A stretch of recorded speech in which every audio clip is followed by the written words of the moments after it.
മാതർമേ മധുകൈടഭഗ്നി महिषप्राणापहारोद्यमे हेलानिर्मितधूम्रलोचनमते हे चण्डमुण्डार्दिनि निःशेषीकृतरक्तबीजदनुजे नित्ये निसुम्भापहे शुम्भध्वंसिनि संहराशुदुरितं दुर्गे നമസ്തേംബിയേ. ദേവീമാഹാത്മ്യത്തിൽ ആ നിശുംഭന്മാരെ വധിക്കാനുള്ളതായിട്ടുള്ള ദേവിയുടെ ശ്രമം ആണ് പറഞ്ഞുകൊണ്ടിരിക്കുന്നത്. അതിൽ നിശുംഭൻ്റെ വധം പറഞ്ഞു കഴിഞ്ഞു.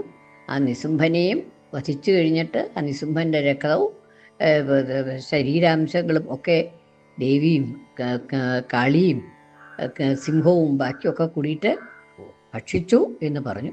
ഇനി അത് കഴിഞ്ഞ് ആ അധ്യായം അവിടെ അവസാനിച്ചു കഴിഞ്ഞിട്ട് പിന്നെ അധ്യായം തുടങ്ങുകയാണ്. ഋഷിരുവാച, ഋഷി വീണ്ടും പറഞ്ഞു. അതായത് മഹർഷി സുരഥ മഹാരാജാവിനോട് വീണ്ടും പറയുകയാണ്.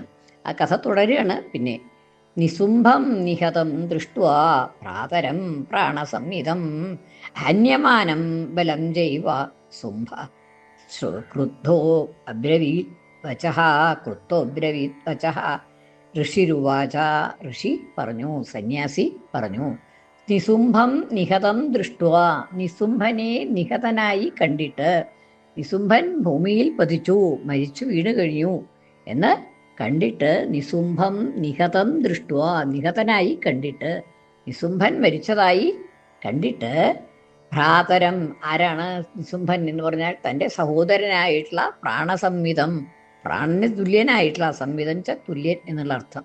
പ്രാണസംഹിതം ഭ്രാതരം, തൻ്റെ പ്രാണന് തുല്യമായിട്ടുള്ള ആ നിശുംഭനെ വധിക്കപ്പെട്ടതായി കണ്ടിട്ട്, വധിച്ചതായി കണ്ടിട്ട്, ഹന്യമാനം ബലം ചെയ്യുക, ഇനി നിശുംഭനെ മാത്രമല്ല തൻ്റെ സൈന്യവും അങ്ങനെ വധിക്കപ്പെട്ടു, കൊല്ലപ്പെട്ടു, നശിച്ചുകൊണ്ടിരിക്കുന്നതായിട്ടുള്ള തൻ്റെ ബലത്തെയും സൈന്യത്തെയും കണ്ടിട്ട്, അസുരന്മാർ അനവധി പേര് വധിച്ചു കഴിഞ്ഞു, കൊന്നു കഴിഞ്ഞു. അങ്ങനെ അനവധി അസുരന്മാരും കൊന്നു കഴിഞ്ഞു. ഇല്ലാണ്ട് ഈ നിശുംഭൻ, തൻ്റെ സഹോദരനായിട്ടുള്ള നിശുംഭനും കൊല്ലപ്പെട്ടു. ഇങ്ങനെ ഇതൊക്കെ കണ്ടിട്ട് ശുംഭ ക്രുദ്ധഃ അബ്രവീത് വചഃ, ക്രുദ്ധനായിട്ട് ശുംഭൻ അബ്രവീത് വചഃ, വചഃ അബ്രവീത്, വാക്കിനെ പറഞ്ഞു, ഇപ്രകാരം പറഞ്ഞു എന്നർത്ഥം. അത് കഴിഞ്ഞപ്പോൾ ദേഷ്യം വന്ന് ശുംഭൻ ഇങ്ങനെ പറഞ്ഞു എന്നാണ്. ബലാവലേപതുഷ്ടേ ത്വം മാ ദുർഗേ ഗർവമാവഹ അന്യാസം ബലമാശ്രിത്യ യുധ്യസേ ത്വം അതിമാനി ത്വതിമാനിനി. ബലാവലേപതുഷ്ടേ ത്വം, ബലാവലേപം കൊണ്ട്, ബലം തനിക്ക് ശക്തിയുണ്ട് എന്നുള്ളതായിട്ടുള്ള അവലേപം, ആ ഗർവ കൊണ്ട് ദുഷ്ടയായിട്ടുള്ള നീ, ദുഷ്ടേ എന്ന് സംബോധനയാണ്. ബലാവലേപദുഷ്ടേ, ബലം കൊണ്ട് നീ വല്ലാണ്ട് ബലമുണ്ട് എന്നുള്ളത് അഹങ്കരിക്കുന്നുണ്ടല്ലോ, അത് എൻ്റെ ബലമൊന്നും അല്ല എന്ന് പറയാണ്. ബലാവലേപദുഷ്ടേ, ബലാവലേപം കൊണ്ടാണ് ഇങ്ങനെ ദുഷ്ടയായിട്ട് നീ പ്രവർത്തിക്കണത്, നിന്റെ ബലം കൊണ്ടൊന്നും അല്ല. ത്വം മാ ദുർഗേ ഗർവമാവഹ, മാ ദുർഗേ, ദുർഗേന്ന് സംബോധന. ഗർവം മാ അവഹ, ആവഹ, ഗർവിക്കേണ്ടതില്ല, നീ ഇത്രയൊന്നും ഗർവിക്കേണ്ട കാര്യമൊന്നുമല്ല, നിന്റെ ബലമൊന്നുമല്ല ഇത് എന്നുള്ളതാണ്. ഗർവം ആവഹ, ആവഹ വഹിക്കൂ, മാ ആവഹ എന്ന് പറയുമ്പോൾ വഹിക്കാതിരിക്കൂ, ഇത്രത്തോളം ഗർവമൊന്നും ആവശ്യമില്ല എന്നാണ്. അന്യാസം ബലമാശ്രിത്യ യുധ്യസേത്വം, യുധ്യസേതു അതിമാനിനി, അതിമാനിനി ത്വം, അതിമാനിനിയായിട്ടുള്ള നീ, അതിമാനിനിച്ച അത്യധികം അഹങ്കാരത്തോടു കൂടിയതായ നീ, അന്യാസാം ബലമാശ്രിത്യ, മറ്റുള്ളവരുടെ ബലത്തെ ആശ്രയിച്ചിട്ടാണ് യുദ്ധം ചെയ്യണത്, ഒറ്റയ്ക്കൊന്നുമല്ല എന്നുള്ളതാണ്. നീ നിന്റെ ബലം ഉണ്ടെന്ന് വിചാരിച്ച് യുദ്ധം ചെയ്യാണ്, പക്ഷെ അത് എൻ്റെ ബലം കൊണ്ടൊന്നുമല്ല, മറ്റുള്ളവരുടെ ബലം കൊണ്ടാണ് യുദ്ധം ചെയ്യണത് എന്നാണ് പറയണത്. അതായത് അനവധി ശക്തികൾ, ഇപ്പോൾ ഈ ദേവന്മാരുടെയൊക്കെ ശക്തികൾ വേറെ, അസുരന്മാരെയൊക്കെ വധിച്ചു എന്നൊക്കെ പറഞ്ഞു. അപ്പോൾ അതുമാതിരി കാളിയുടെ ശക്തി, കാളിയുണ്ട്, ഈ ദേവന്മാരുടെയൊക്കെ ശക്തികളുണ്ട്, പിന്നെ അല്ലാതെ എന്നെയുള്ളതായിട്ട് ഈ ശക്തികളുടെയൊക്കെ സഹായം കൊണ്ടാണ് നീ യുദ്ധം ചെയ്യുന്നത്, അല്ലാണ്ട് എൻ്റെ ബലം കൊണ്ടൊന്നുമല്ല, അധികം ഗർവിക്കൊന്നും വേണ്ട എന്ന് ശുംഭൻ പറഞ്ഞു എന്നാണ്. യുദ്ധസേ, നീ യുദ്ധം ചെയ്യുന്നത് അന്യാസാം ബലം ആശ്രിത്യ മറ്റുള്ളവരുടെ ബലത്തെ ആശ്രയിച്ചുകൊണ്ടാണ്. അതിമാനിനി എന്നതുകൊണ്ട് അതിമാനിനിയായിട്ടുള്ള നീയാകട്ടെ, തു എന്നുള്ളത് അതാണ്. അതിമാനിനി തു അന്യാസാം ബലം ആശ്രിത്യ യുദ്ധസേ മറ്റുള്ളവരുടെ ബലം കൊണ്ടാണ്, അതിനെ ആശ്രയിച്ചിട്ടാണ് യുദ്ധം ചെയ്യുന്നത്, അല്ലാതെ കണ്ട് എൻ്റെ ബലം കൊണ്ടൊന്നുമല്ല. ഇപ്പൊ ദേവിയുടെ മറുപടിയാണ്. ദേവി ഉവാച ഏകൈവാഹം ജഗത്യത്ര ദ്വിതീയാ കാ മമാപരാ പശ്ചേതാ ദുഷ്ട മയ്യേവ വിശന്യോ മദ്വിഭൂതയഃ. അപ്പൊ ദേവി മറുപടി പറയാണ്.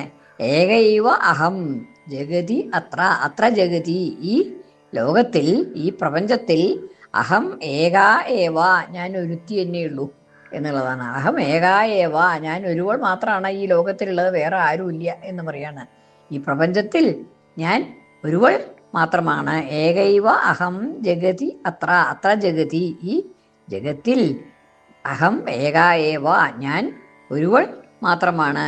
ദ്വിതീയ കാ മമ അപരാ ദ്വിതീയ രണ്ടാമതൊരുവൾ ആയിട്ട് മമ അപരാ കാ എനിക്ക് അവരെയായിട്ട് വേറൊരാളുള്ളത് ആരാണ്? ആരുമില്ല എന്ന് പറയാം. അപരാ കാ എന്നിൽ നിന്ന് ഭിന്നയായിട്ട് വേറെ ആരും ഇല്ല, ഞാൻ മാത്രമേ ഉള്ളൂ ഈ ലോകത്തിൽ, ഈ പ്രപഞ്ചത്തിൽ ഞാൻ മാത്രമേ ഉള്ളൂ, എന്നിൽ നിന്ന് ഭിന്നയായിട്ട് വേറെ ആരും ഇല്ല. മമ അപരാ എന്നിൽ നിന്ന് ഭിന്നയായിട്ട് ദ്വിതീയാക്ക രണ്ടാമതൊരുവൾ ആരാണുള്ളത്? ആരുമില്ല എന്ന് പറയാണ്. ഇനി സംശയമില്ലെങ്കിൽ നോക്കിക്കോളൂ. പശ്യ കണ്ടോളൂ. ഏതാഹ ഇവരെ എല്ലാവരും ഇപ്പം ഈ അനവധി ശക്തികളുണ്ട്, അവരുടെയൊക്കെ സഹായത്തോടു കൂടിയാണ് ഞാൻ യുദ്ധം ചെയ്തതെന്ന് പറഞ്ഞുല്ലോ. പശ്യ ഏതാഹ ഇവരെയൊക്കെ നോക്കിക്കോളൂ. ദുഷ്ട മയ്യേവ വിശന്ധ്യ മദ്വിഭൂതയ മയ്യേവ വിശന്ധ്യ മദ്വിഭൂതയ എന്നിൽ തന്നെ പ്രവേശിക്കുന്നതായിട്ടുള്ള എൻ്റെ വിഭൂതികളാണ് ഇവരൊക്കെ. ഇവരൊക്കെ എൻ്റെ ശക്തികൾ തന്നെയാണ്. മദ്വിഭൂതയ എൻ്റെ വിഭൂതികളാണ്, എൻ്റെ ശക്തികളാണ് ഇവരൊക്കെ. അതൊക്കെ എന്നിൽ തന്നെ പ്രവേശിക്കുകയും ചെയ്യും. എന്നിൽ നിന്ന് ഭിന്നരായിട്ടൊന്നുമല്ല ഇവരാരും, ഞാൻ തന്നെയാണ്. ഈ പലതായിട്ട് കാണപ്പെടുന്നതൊക്കെ ഞാൻ തന്നെയാണ്, എന്നിൽ നിന്ന് ഭിന്നമായിട്ട് വേറെ ആരും ഇല്ല. ഇവരൊക്കെ ഇപ്പോൾ എന്നിൽ തന്നെ പ്രവേശിക്കുന്നത് കണ്ടോളൂ, വേറെ ആരും അല്ല എന്നുള്ളത് മനസ്സിലാക്കിക്കോളൂ എന്ന് പറയാണ്. മദ്വിഭൂതയ എൻ്റെ വിഭൂതികളായിട്ട്, എൻ്റെ ശക്തികളായിട്ട് എന്നിൽ തന്നെ ഇവരൊക്കെ പ്രവേശിക്കുന്നത് നേരിട്ട് കണ്ടോളൂ എന്ന് പറഞ്ഞു. ഋഷിരുവാച എന്ന് കഴിഞ്ഞിട്ട് ഋഷി തുടരുകയാണ്. തത സമസ്താസ്താ ദേവ്യോ ബ്രാഹ്മണീ പ്രമുഖാലയം തസ്യാ ദേവ്യാ സ്തനൗ ജഗ്മുഃ ഏകൈവാസീത് തതോംബിക. ഋഷിരുവാച തതഃ സമസ്താസ്താ ദേവ്യ ആ ദേവികളെല്ലാവരും ബ്രഹ്മാണി തുടങ്ങിയതായിട്ടുള്ള വൈഷ്ണവി തുടങ്ങിയതായിട്ടുള്ള ദേവികളെല്ലാം തന്നെ തതഃ സമസ്താഹ താഹ അവിടെ പദം മുറിക്കുമ്പോൾ സമസ്താഹ താഹ ദേവ്യ ആ ദേവികൾ എല്ലാവരും തന്നെ സമസ്താഹ എല്ലാ ദേവികളും ബ്രഹ്മാണി പ്രമുഖാഹ ബ്രഹ്മാണി തുടങ്ങിയതായ ആ ദേവികളെല്ലാവരും ലയം തസ്യാഹ ദേവ്യാഹ സ്തനൗ ജഗ്മുഹു തസ്യാഹ ദേവ്യാഹ സ്തനൗ ആ ദേവിയുടെ സ്തനത്തിൽ ആ സ്തനത്തിലേക്കാണ് ഇവരൊക്കെ പ്രവേശിച്ചത് എന്നാണ്. അവരോരോരുത്തരായിട്ട് ദേവിയുടെ സ്തനത്തിൽ പ്രവേശിച്ചു, സ്തനങ്ങളിൽ പ്രവേശിച്ചു.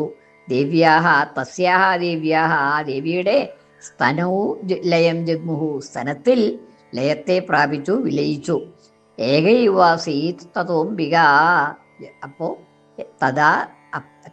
അപ്പോൾ അംബിക ഏകാ ഏവ ആസീത് അംബിക ഒന്നായിട്ട് തീർന്നു. ബാക്കി ഈ ബ്രഹ്മാണി തുടങ്ങിയതായിട്ടുള്ള ദേവികളൊക്കെ ആ ദേവിയുടെ സ്ഥലത്തിൽ പ്രവേശിച്ചപ്പോൾ പിന്നെ ബാക്കി ദേവി ഒന്നേ ഉള്ളൂ, അംബിക മാത്രമേ ഉള്ളൂ എന്നായി തീർന്നു എന്നാണ്.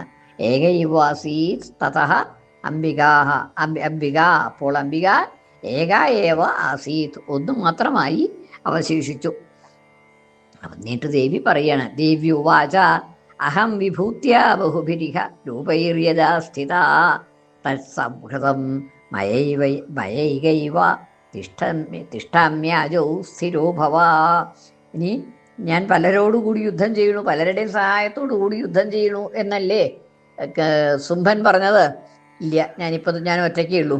എൻ്റെ വിഭൂതികളൊക്കെ എന്നിൽ തന്നെ ലയിച്ചു കഴിഞ്ഞു. ഞാനിതാ ഒറ്റയായിട്ട് ഏകയായിട്ട് യുദ്ധം ചെയ്യാൻ തയ്യാറായിരിക്കണു എന്നുള്ളതാണ്. ദേവി ഉവാച അഹം വിഭൂത്യ ബഹുഭിഹി എനിക്കുള്ളതായിട്ടുള്ള അനവധി വിഭൂതികളെ കൊണ്ട്, അതൊക്കെ എൻ്റെ ശക്തികൾ തന്നെയാണ്. ആ ബഹുഭിഹി വിഭൂതിഭിഹി, എൻ്റെ അനവധിയായിട്ടുള്ള ശക്തികളെ കൊണ്ട് ഇഹ രൂപൈഹി യഥാ സ്ഥിത, ഞാൻ അനവധി രൂപങ്ങൾ സ്വീകരിച്ചുകൊണ്ട് ഇവിടെ വർത്തിച്ചു. ശരിയാണ്, ഞാൻ എൻ്റെ ശക്തികളെ സ്വീകരിച്ചുകൊണ്ട് എൻ്റെ വിഭൂതികളായിട്ടുള്ള ഈ ശക്തികളുടെ രൂപങ്ങളൊക്കെ ധരിച്ചുകൊണ്ട് യുദ്ധം ചെയ്തു. പക്ഷെ യഥാസ്ഥിത, ഇവിടെ സ്ഥിതി ചെയ്തു. തത് സംഹൃതം, അതൊക്കെ ഇപ്പം സംഹരിച്ചു കഴിഞ്ഞു. ആ വിഭിന്നങ്ങളായിട്ടുള്ള ആ രൂപങ്ങളൊക്കെ, ആ വിഭൂതികളെയൊക്കെ ഞാൻ സംഹരിച്ചു കഴിഞ്ഞു, ഞാൻ തിരിച്ചെടുത്തു കഴിഞ്ഞു. എൻ്റെ ശക്തികളെ ഓരോരോ രൂപം നൽകി ഇവിടെ പ്രദർശിപ്പിച്ച് അവരെ കൊണ്ട് യുദ്ധം ചെയ്യിച്ചു. അതൊക്കെ ഇപ്പോൾ തിരിച്ചെടുത്തു കഴിഞ്ഞു. ഏകൈവ അഹം, ഞാനിപ്പോൾ ഒറ്റയ്ക്ക്, മയാ ഏകായേവ, ഞാൻ ഒരാളേ ഉള്ളൂ ഇപ്പം, ഇനി ബാക്കി ഇവരൊന്നുമില്ല. മയ ഏകൈവ തിഷ്ഠാമി, ഇപ്പം ഞാൻ ഒറ്റയ്ക്കാണ് നിൽക്കുന്നത്. വിഭൂതികളൊന്നുമില്ല, ഞാൻ ഒറ്റയ്ക്കായിട്ട് ഏകയായിട്ട് നിൽക്കുന്നു. തിഷ്ഠാമി ആജൗ സ്ഥിരോ ഭവ, ആജൗ യുദ്ധത്തിൽ സ്ഥിരനായിട്ട് വർത്തിക്കൂ. ഇനി നീ യുദ്ധം ചെയ്യാൻ ഒരുങ്ങിക്കോളൂ, എന്നോട് ഒറ്റയ്ക്ക് യുദ്ധം ചെയ്തോളൂ. ഇപ്പം ഞാൻ മാത്രമേ ഉള്ളൂ, വേറെയുള്ളവരാരുമില്ല. അപ്പം എന്നോട്, ഞാൻ ഒറ്റയ്ക്കായതുകൊണ്ട് എന്നോട് സ്ഥിരമായിട്ട് നിന്ന് യുദ്ധം ചെയ്തോളൂ. നിനക്ക് ഒരാളോടായിട്ട് യുദ്ധം ചെയ്യണമെന്നുണ്ടെങ്കിൽ ശരി, നമുക്ക് തമ്മിൽ യുദ്ധം ചെയ്യാം. മാമൈവ ആജൗ തിഷ്ഠാമി ആജൗ, ഞാൻ ഒറ്റയ്ക്ക് നിൽക്കുന്നു, ഏകയായിട്ട് ഞാൻ നിൽക്കുന്നു. ആജൗ യുദ്ധത്തിൽ സ്ഥിരോഭവ, ഇനി നീയും സ്ഥിരനായിട്ട് യുദ്ധം ചെയ്തോളൂ എന്ന് പറയുകയാണ്. അങ്ങനെ ആ യുദ്ധത്തിനായിട്ട് ദേവി ശുംഭനെ നേരിട്ട് യുദ്ധം ചെയ്യാനായിട്ട് വിളിച്ചു. അങ്ങനെ യുദ്ധം ആരംഭിച്ചു എന്നുള്ളതാണ് ഇനി പറയാൻ പോണത്. സർവമംഗളമംഗല്യേ ശിവേ സർവാർത്ഥസാധികേ ശരണ്യേ ത്രയംബകേ ഗൗരി നാരായണി നമോസ്തുതേ.